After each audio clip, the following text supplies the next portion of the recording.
Big Boss season 9 டே 37. வணக்கம், நான் உங்க ரவி. எல்லாம் நல்லா இருக்கீங்கன்னு நினைக்கிறேன். சிறப்பு புலவரே, வாய் மட்டுமே அசைக்க வேண்டும், உங்களையே நான் கவனிக்கிறேன் அப்படின்னு சொல்லி விக்ரம் கிட்ட பிக் பாஸ் பேசியிருந்தார். இன்னைக்கு மகாராஜா இன்னைக்கு கான்செப்ட் எல்லா சீசன்லயுமே ராஜா தர்பார் நடக்கும், பள்ளிக்கூடம் தர்பார் நடக்கும். இந்த வந்து நிறைய பார்த்துருக்கோம். ஆக்சுவலா எனக்கு ரொம்ப பிடிச்சது பாத்தீங்கன்னா ராபர்ட் மாஸ்டரும் ரக்ஷிதாவும் நடிச்சாங்க பாருங்க, அந்த ராஜா மாதிரி.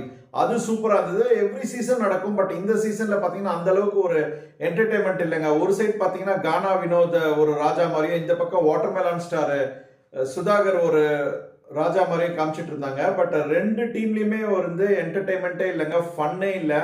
ஜஸ்ட் சத்தம் போட்டுட்டே இருந்தாங்க. சபரினால அடக்கவே முடியல. சபரி அமைதிப்படுத்திட்டே இருந்தாரு. ஆனா நோ யூஸ்ங்க. கம்பேர் டு ப்ரீவியஸ் சீசன் பாத்தீங்கன்னா இந்த பிக் பாஸ்ல இந்த தர்பார் வந்து கம்ப்ளீட்லி ஊத்திக்கிச்சு அப்படின்னு சொல்லுவேன் நானு. நாளைக்கு இந்த தர்பார் டாஸ்க் கண்டினியூ பண்றாங்களா பார்க்கலாம் நம்ம.